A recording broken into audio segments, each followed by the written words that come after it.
যারা বাংলাদেশের স্বাধীনতাতে বিশ্বাস করেনি, বাংলাদেশের স্বাধীনতার বিরোধিতা করেছে, পাক হানাদার বাহিনীর দূষর হিসাবে কাজ করেছে, এদেশের মা বোনদেরকে পাক হানাদার বাহিনীর হাতে তুলে দিয়েছে, যারা এদেশের সংখ্যালঘু নির্যাতন করেছে, মুক্তিযোদ্ধাদের হত্যা করেছে, তাদের মুখে কি গণতন্ত্রের ইতিহাস বর্ণনা মানায়? বাংলাদেশের পক্ষের শক্তি হচ্ছে বিএনপি।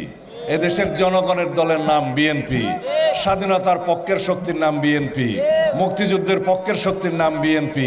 এদেশের সমস্ত ধর্ম বর্ণ সকল জাতিগোষ্ঠীকে ধারণ করে ঐক্যবদ্ধ করেছে সেই দলের নাম বিএনপি। তাহলে বিএনপি ছাড়া আর কোনো বিকল্প কিছু আছে? আজকে একটা বিকল্প দাঁড়িয়েছে বাংলাদেশে, আপনারা অবাক হবেন না। স্বাধীনতার বিকল্প ইতিহাস বর্ণনা করা শুরু করেছে।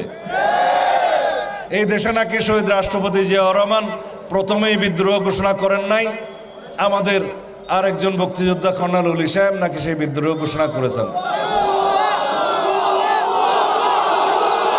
কে বলছে?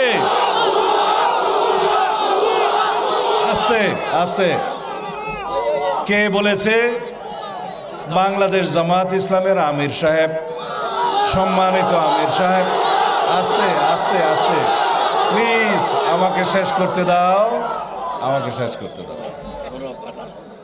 যারা বাংলাদেশের স্বাধীনতাতে বিশ্বাস করেনি, বাংলাদেশের স্বাধীনতার বিরোধিতা করেছে, পাক হানাদার বাহিনীর দূষর হিসাবে কাজ করেছে, এদেশের মা বোনদেরকে পাক হানাদার বাহিনীর হাতে তুলে দিয়েছে, যারা এদেশের সংখ্যালঘু নির্যাতন করেছে, মুক্তিযোদ্ধাদের হত্যা করেছে, তাদের মুখে কি গণতন্ত্রের ইতিহাস বর্ণনা মানায়? যদি তারা যদি স্বাধীনতার ইতিহাস বর্ণনা করে সেটা কি মানায়?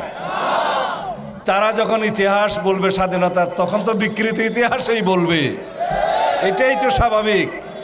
সুতরাং বাংলাদেশের মানুষ প্রতিবাদ করেছে, মুক্তিযোদ্ধারা প্রতিবাদ করেছে, প্রতিবাদের ঝড় উঠেছে সোশ্যাল মিডিয়ায়।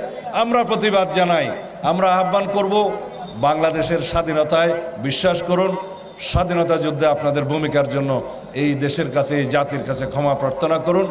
বাংলাদেশের মানুষ এখনও আপনাদের কাছে ক্ষমা প্রার্থনা করতে দেখে নাই, আপনারা এখনো পর্যন্ত অনুতপ্ত নন। বাংলাদেশের স্বাধীনতার ইতিহাস আপনারা দয়া করে বর্ণনা করবেন না। দয়া করে আপনারা যে রাজনীতি করতে চান সেই রাজনীতি এদেশের মানুষ গ্রহণ করে কিনা আপনারা পরীক্ষা করে দেখুন।